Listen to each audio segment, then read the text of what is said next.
दे के टट्टू, धन देकर, जन्नत दिखाने का सपना लेकर बलिदान होने के लिए भेज दिए जाते हैं, बलि होने के लिए भेज दिए जाते हैं। तो लड़ाई नहीं लड़ते, तो निर्दोष लोगों की जानें लेते हैं। बलिदान के लिए तैयार रहें, मगर लक्ष्य हमारा विजय होना चाहिए। दुनिया के अमन की बात करने वालों, याद रखो, अगर हिंदुस्तान जलता रहा जैसे मोहम्मद, इंतकाम लेगी जमीन पर भी, फिजा में भी।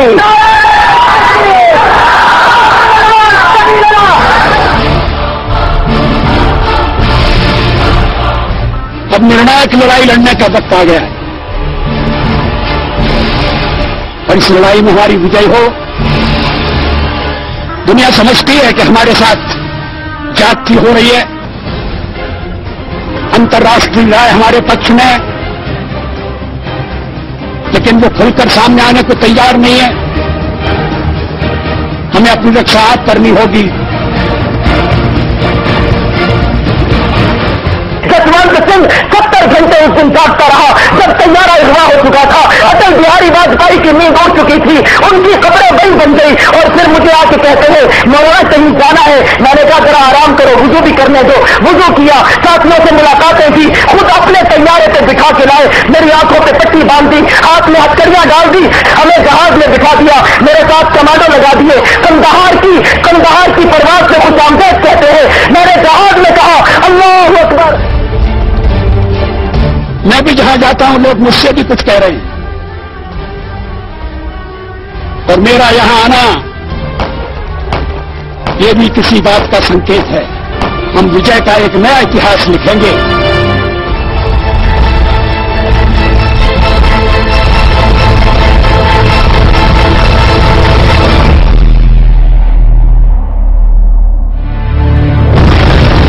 कुछ हुआ तो क्या हुआ, कुछ हुआ तो क्यों हुआ।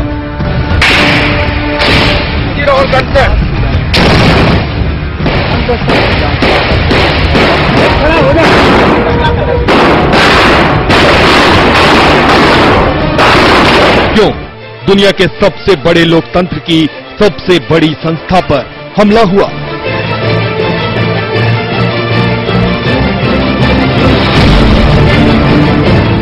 इसलिए इतने बड़े हमले की साजिश रची गई।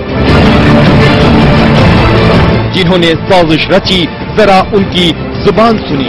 अल्लाह, इस जमाने में जब तुझे सजदा करना जुर्म बनता जा रहा है, जब तेरे सामने झुकने वालों पर तेरी जमीन को तंग किया जा रहा है, जब तेरी बात करने वालों को दहशतगर्द कहा जा रहा है, अल्लाह इन हालात में भी हम तुझसे नहीं टूटे। दुनिया बिना के लिए नाइट क्लब बना रही है, हम फिर भी जमीन पे बैठे हुए तेरी मस्जिद बनाने के लिए फिक्र कर रहे हैं।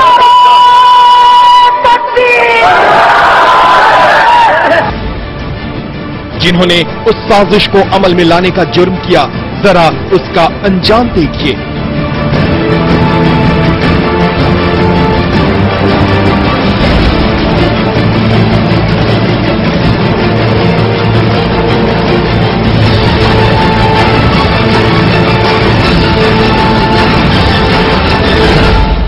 जिन्होंने उस हमले को अंजाम देने में मदद की, वो सब के सब अब इस दुनिया में नहीं है, सिर्फ दो को छोड़कर, जिसमें से एक देश की सबसे बड़ी जेल में बंद है और दूसरा पाकिस्तान के बहावलपुर में आजाद घूम रहा है। हमले को अंजाम देने वाले इस शख्स को फांसी की सजा हो चुकी है, लेकिन राष्ट्रपति के पास एक याचिका के जरिए उसकी सांस अभी भी चल रही है।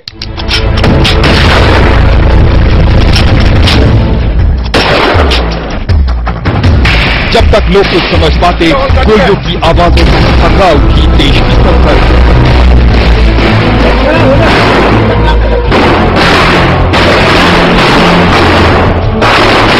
पांच आतंकवादी संसद पर हमला कर चुके थे और संसद की सुरक्षा में लगे बल संसद में उनके घुसने की कोशिश में अपने हथियार संभाल चुके थे। गोलियों और बमों की आवाजें साफ साफ इशारा कर रही थी एक ऐसी साजिश की कामयाबी और उसको नाकामयाब बनाने की ओर।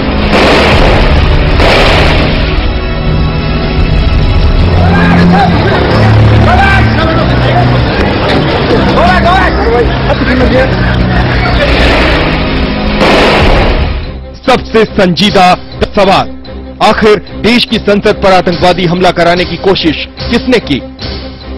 कौन है वो जिसने आतंकवादियों को संसद तक पहुंचाने की राह बनाई? आतंकवादियों ने जिस तरह संसद के अंदर घुसने की कोशिश की, उसके लिए उन्हें गाड़ी और गाड़ी पर लगे स्टिकर का इंतजाम किसने किया? सीमा पार से आए आतंकवादियों को दिल्ली की जमीन पर पनाह किसने दी?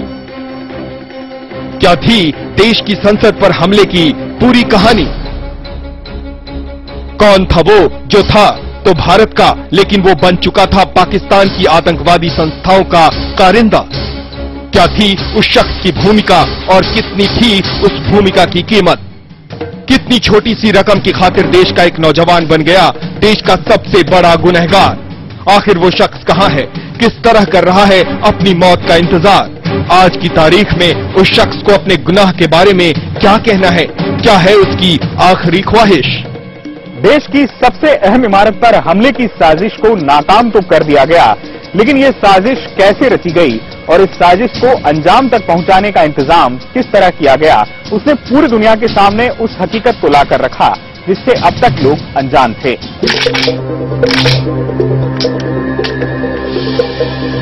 आतंक, आतंकवादी और आतंक की दस्तक अब सिर्फ सीमा पार से ही नहीं आ रही, बल्कि भारत की सरजमीन पर एक आम मध्यम वर्गीय परिवार तक पहुंच चुकी है।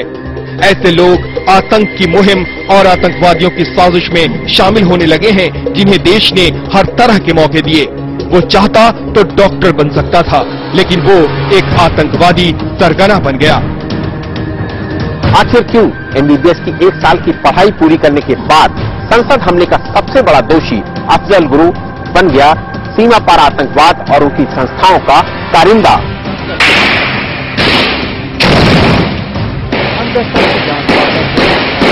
जो 13 दिसंबर को अटैक हुआ पार्लियामेंट के ऊपर, सबसे पहली चीज है उसमें सुरक्षा व्यवस्था के ऊपर जो पॉलिटिकल विल होना चाहिए, जो इच्छा शक्ति होना चाहिए, जिससे सुरक्षा व्यवस्था अच्छी बने, स्ट्रांग बने। अगर आप अपने पुलिस फोर्सेस को लाठी देके घुमाते रहोगे, उनके पास अगर कोई ट्रेनिंग नहीं होगी, उनके पास कोई इंटेलिजेंस गैदरिंग का सिस्टम नहीं होगा, और इंटेलिजेंस एजेंसी से अगर आप हाथ बांधते रहेगा पॉलिटिकल गोल स्कोर करने के लिए और बैंक पॉलिटिक्स के लिए, तो सुरक्षा व्यवस्था अपने आप में कभी भी स्ट्रांग अच्छी नहीं होती। अफजल गुरु, वो शख्स जिसका जन्म कश्मीर के बारामूला में हुआ, पढ़ाई लिखाई भी कश्मीर से ही हुई। अफजल गुरु के पिता बचपन में ही गुजर चुके थे, इसलिए उसके बड़े भाई ने घर की सारी जिम्मेदारी उठाई और अफजल गुरु को पढ़ाया लिखाया। अफजल गुरु का दाखिला एमबीबीएस में कराया गया, लेकिन सिर्फ 1 साल की पढ़ाई करने के बाद अफजल गुरु ने आईएएस की तैयारी शुरू कर दी। इसके लिए वो दिल्ली आने जाने लगा।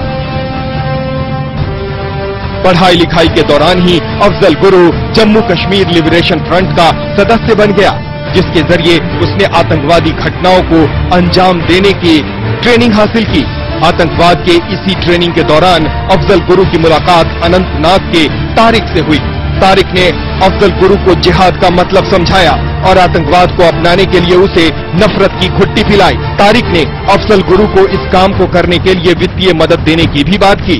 तारिक ही वो शख्स था जिसने अफजल गुरु को ये बताया कि उसके संगठन का मकसद भारत की संसद और भारत में मौजूद दूसरे लोगों के दूतावासों पर हमला करने की साजिश रची जा रही है, जिसमें लगाए जाने वाले आतंकवादियों के लिए दिल्ली में रहने और असलहों को छिपाने का काम अफजल गुरु को सौंपा गया। अफजल गुरु का खुद का इकबाल जुर्म कहता है कि वो संसद पर हमले की साजिश में शामिल होकर उसने एक रिश्ता निभाया है। 2001 में साजिश से पहले 10 साल पुराना वो रिश्ता, जब अफजल गुरु 1990 में घर से भागकर पाकिस्तान गया था जिहाद में शामिल होने के लिए। तभी जम्मू कश्मीर लिबरेशन फोर्स में बहाल होना था। वहां उसने काम के लिए 2.5 महीने की ट्रेनिंग ली, जहां से वो बनकर निकला पक्का मुजाहिद। ये तो जो ट्रेनिंग वहां पे पीओके में चल रही है, ये तो अपनी ऑर्गेनाइजेशन अपने तरीके से उनको ट्रेनिंग देते हैं। बाकी जो बेचती उनको, वो तो ऐसे कि अगर उनको ऐसे रोकना चाहेगी तो वो रोक लेगी उनको। लेकिन जब तक ना ISI का यस होगा तब तक ये यहाँ तक तो पहुंच नहीं सकते। बाकी जो वेपन जो प्रोवाइड करती है वो भी ISI इनको देती है, किसको कितना वेपन चाहिए। पाकिस्तान में ट्रेनिंग हासिल करने के बाद अफजल गुरु 80 मुजाहिरों के साथ वह हिंदुस्तान की सीमा के अंदर दाखिल हुआ। अपने इकबाल जुर्म में अफजल गुरु ने साफ साफ कहा कि रात के वक्त मुजफ्फराबाद के रास्ते वो पाकिस्तान सेना की कवर फायरिंग के मदद से सीमा के अंदर दाखिल हुआ था।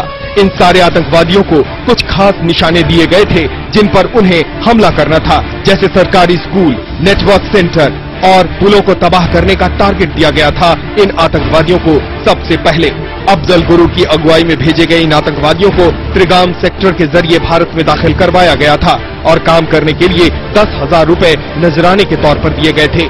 लेकिन अफजल गुरु कुछ कर पाता या सोच पाता उससे पहले ही किसी ने उसके घुसपैठ की मुखबिरी कर दी। 25 दिनों तक अफजल अपने घर में छिपा रहा। घर वालों ने कहा अगर जान बचानी है तो कश्मीर छोड़ दो। इसके बाद अफजल ने ट्रेन पकड़ी और दिल्ली आ गया। 1990 में पहली बार दिल्ली आए अफजल गुरु को ठीक 11 साल बाद क्या करना है और उस कुकर्म की सजा उसे अपनी जिंदगी देकर चुकानी होगी, ये उसने उस वक्त नहीं सोचा था। इस वक्त दिल्ली के तिहाड़ जेल में बंद अफजल गुरु की दिल्ली में उस वक्त अपने चचेरे भाई शौकत से मुलाकात हुई। शौकत दिल्ली में छोटा मोटा व्यापार करके अपनी जिंदगी चैन से काट रहा था। अफजल ने भी यहाँ आकर कुछ ऐसी ही नौकरियां शुरू कर दी।